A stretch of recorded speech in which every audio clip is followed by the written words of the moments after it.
Hi, thanks for coming back. I mentioned in the last video that I would talk about two of my Augustinian brothers.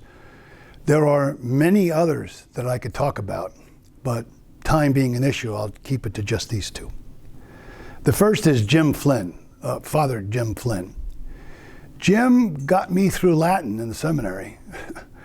And in fact, when he graduated, he won the Latin medal, and he gave it to me. Father Flynn was an amazing teacher at a couple of Augustinian high schools, but the bulk of his priesthood was at Malvern Prep, about 20 minutes from Villanova, starting out as a teacher, and then for many years as the principal. Jim had an amazing career, influencing the lives of thousands of young men, many of which still keep in touch with him. Father Jim started having some memory issues, which intensified. So he had to retire and move into the monastery at Villanova, where all the older priests and brothers are cared for with a great nursing staff. It's a beautiful place. Jim's been there about 3 years now. I try to visit him at least a few times a year, and thankfully he still knows me, and we always have a wonderful visit, bringing up all the old stories, which he definitely has recall of, and we laugh a lot. My wife and I love to spend time with him. The last visit, he said something that I need to share with you. He said that he was worried about the disease that he had, and that he was worried about what it was doing to him. I tried to reassure him that he has nothing at all to worry about. He's in the best possible place with the best possible care, and that he has labored long and hard in the vineyard of the Lord, and that he should just relax, not worry about anything. And he said to us, "You don't understand. This disease I have, they say it can make you mean. And I can't do that to my brothers." That's what he said. His worry was about hurting his brothers, not being loving to his brothers. And that, my dear friends, is community. The other Augustinian brother I need to tell you about is Bill Atkinson.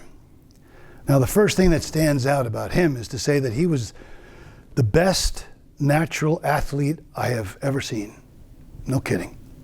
He was 6'1", 190 pounds. Kind of quiet, more introverted. Would talk to anybody all day about sports.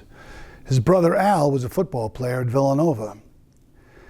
Billy was an amazing athlete. He ran like a deer. In football, if he could get one finger on the ball, he would flip it back to himself. In baseball, if he hit a ground ball to third, he would outrun the throw to first and never stop running. Maybe there'd be a rundown between second and third, and 99 times out of 100, he'd be standing at third base with a triple after just hitting a little ground ball to the third baseman. In basketball, he could dunk. He was the best.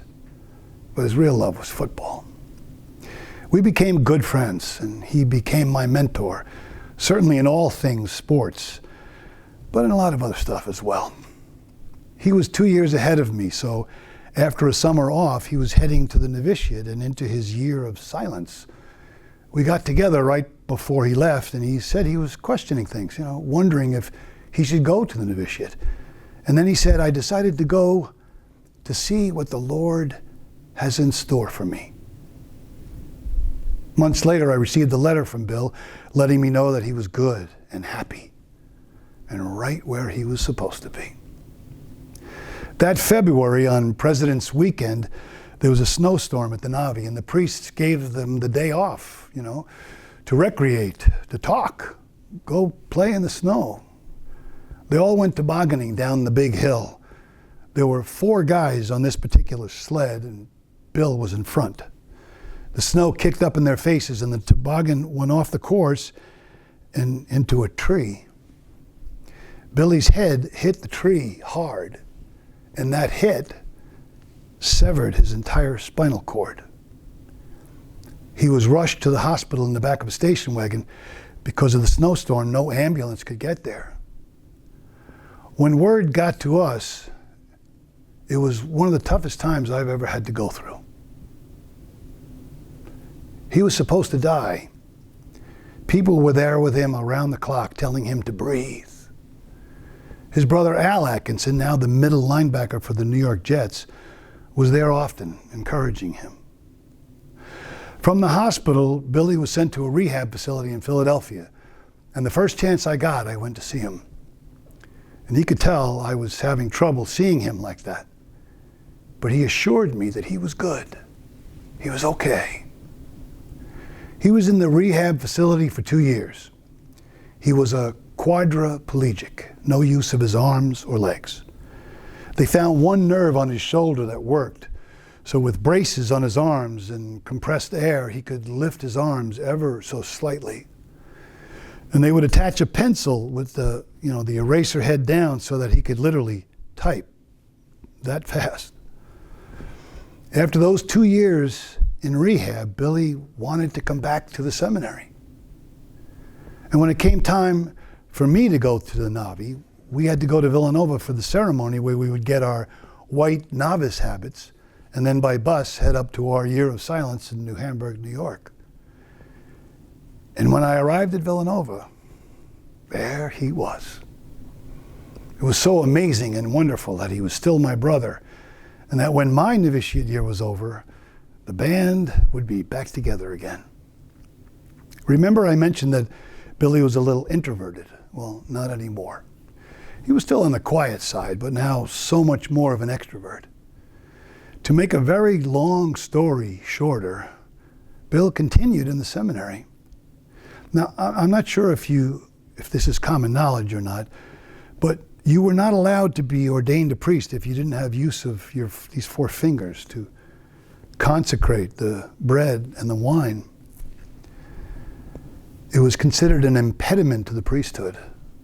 Bill wanted to be a priest so bad. So he wrote a letter to the Pope asking him to make an exception. He needed a dispensation from Rome. On August 8th, 1973, a Western Union telegram arrived at Villanova from Rome with 3 words on it.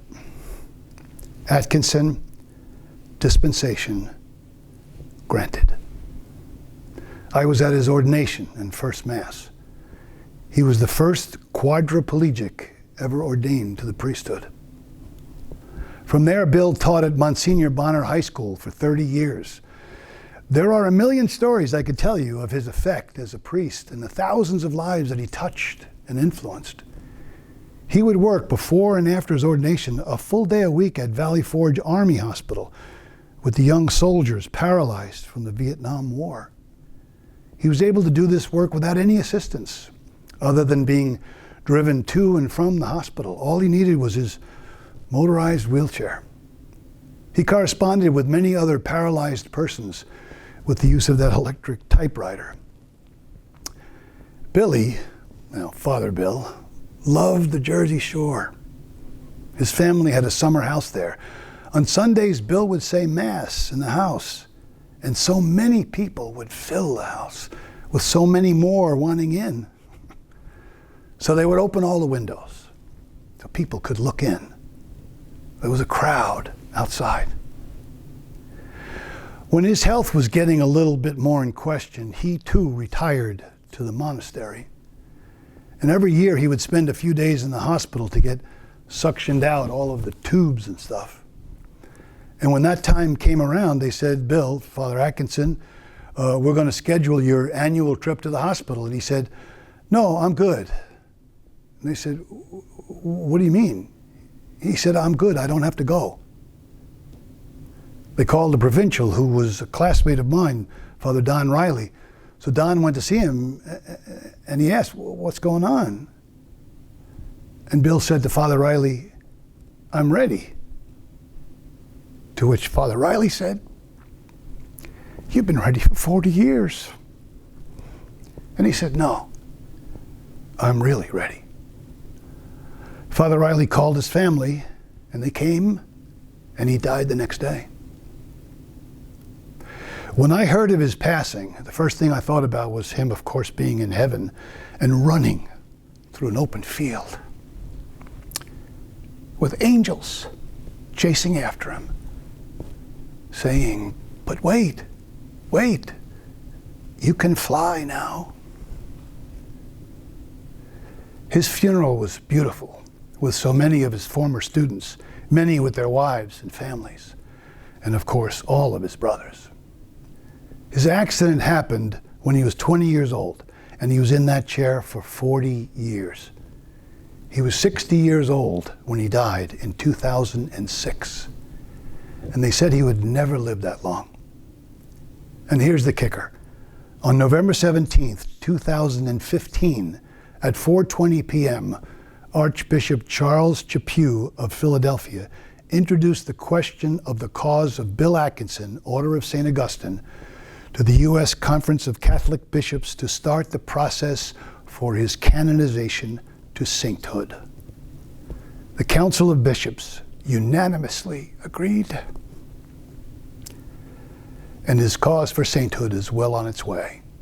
In 2021, he was pronounced a servant of God, one step before blessed and then saint. How about that? So we have an Augustinian pope, and soon another Augustinian saint. It doesn't get any better than that. Thanks for letting me share these stories, and thanks to Father Mike for coming up with the idea. So, peace be with us all.